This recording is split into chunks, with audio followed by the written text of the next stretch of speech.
Hi friends, ఇదిగోండి మా అమ్మాయి కుక్కలకి ఇలాగా పసుపు కుంకుమ వేసి బొట్లు పెట్టేసింది. ఇప్పుడు మా వారు అయితే కొబ్బరికాయ కొట్టేస్తున్నారు.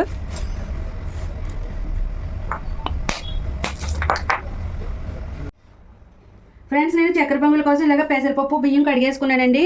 ఇప్పుడు ఇంత లెక్కండి, ఈ వాటర్ ఇలా వచ్చేంత వరకు వాటర్ పోసుకోవాలి. ఇదో లెక్క ఉండిపోయింది కొలత కింద నాకు. అలాగే వేసుకుంటాను, ఎందుకంటే మా పెద్దమ్మలు కానీ మా అమ్మ కానీ నాకు అలాగే చెప్పారనమాట. ఇప్పుడు బియ్యం కూడా కడిగి పెట్టేసుకున్నానండి. ఇందులో ఈ మూత అయితే నేను నొక్కలేకపోతున్నాను అనమాట, ఎందుకంటే నాకు చికెన్ వచ్చి మొత్తం హ్యాండ్స్ అని చెప్పుగా ఉన్నాయి కదా, అందుకని మా వాచ్ అయితే నొక్కిస్తున్నాను నేను ఇప్పుడు.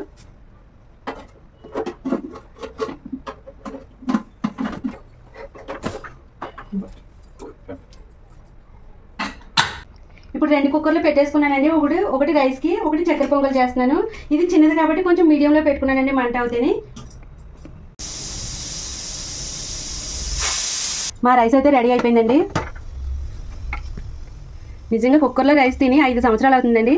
ఇంక ఈ పక్కన అయితే ఇది ఇంకా విజిల్ వెళ్ళలేదనమాట, గాలి అయిపోలేదు.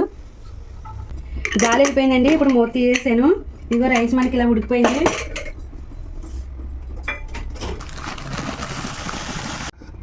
ఇప్పుడు ఇందులో మనం తగినంత షుగర్ వేసుకోనండి, ఒక 5 నిమిషాలు దగ్గర పడేదాకా ఉడికించుకోవాలి. ఇప్పుడు నేను తగినంత షుగర్ వేసుకున్నాను కదండి, అందులో ఇలాచీ కూడా వేసుకొని కొంచెం మనం దగ్గర పడేదాకా ఇలా ఉడికించేసుకుంటే సరిపోతుందండి.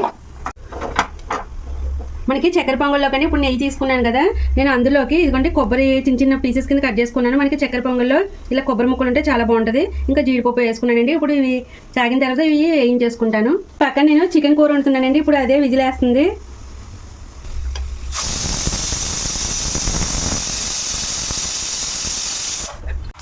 ఇప్పుడు ఇవి మనకి గోల్డ్ కలర్ వచ్చేంత వరకు చక్కగా బాగా ఎగినాయండి. ఇప్పుడు నేను వీటిని ఈ చక్కెర పొంగల్లో వేసేస్తున్నాను.